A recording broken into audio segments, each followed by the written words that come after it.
Matod pa sa mga protestante, si Maria wala kunoy labot sa kaluwasan, kay ngalan lamang ni Hesus ang makaluwas. Ilang gikot ang Buhat Kapitulo 4 versikulo 12. Angay natong timan-an mga igsuon nga ang doktrinang Katoliko mahitungod kang Santa Maria wala kini magtudlo nga si Maria manluluwas sama ni Kristo, ug wala usab kita magtudlo nga dunay laing manluluwas gawas ni Kristo. Ang gituohan sa simbahan mahitungod sa mahal nga Birhen Maria dili minaumao kundili base usab sa Biblia.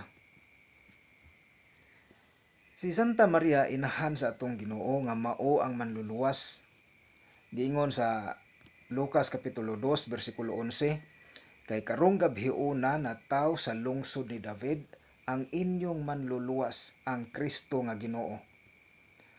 Nausab sa Galacia Kapitulo 4 versikulo 4, giingon, apan sa pag-abot na sa hustong panahon, gipadala sa Dios ang iyang anak, gipanganak sa tawhanong inahan, ug nagkinabuhi siya ilalom sa balaod.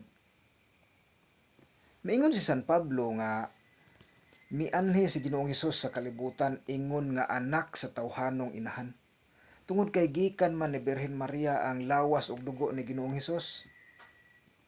Karon, ato ba kining sabton nga walay labot si Santa Maria kay inahan ra? Mahimugso ba di ay ang manluluwas kung wala ipaagi ni Santa Maria? Dili, di ba? Giluwas kita pinaagi sa pag-ula sa dugo. Kay kung walay pag-ula sa dugo, walay kapasayloan sa sala. Hebreo 9 versikulo 22. Og pinaagi sa bililhong dugo ni Kristo giluwas kita. Unang Pedro Kapitulo 1 versikulo 19. Ang pangutana, diin man kuhaan ni Kristo ang iyang bililhong dugo nga giula alang sa atong kaluwasan. Sa Hebreo Kapitulo 2 versikulo 14, ang mga anak nakaambit sa lawas ug dugo sa ginikanan, ug mauusab kini diha ni Kristo aron kita maluwas. Unya kamong mga protestante moingon lang gihapon mo nga way labot si Santa Maria sa kaluwasan. Ang lawas ni Ginoong Hesus nga gilansang ug ang dugo nga iyang giula didto sa cross tungod ug alang sa atong mga sala, iyang naambit gikan gayud sa lawas ug dugo ni Birhen Maria. Munay timan-i ninyo mga igsuon. Busa klaro og tin-aw nga masabtan nga si Santa Maria apil gayud sa plano sa kaluwasan.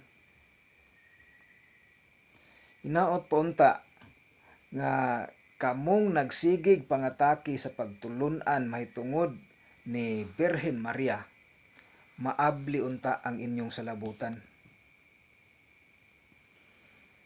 Mama Maria, iampo mo kami ug ang tanang nanamastamas kanimo.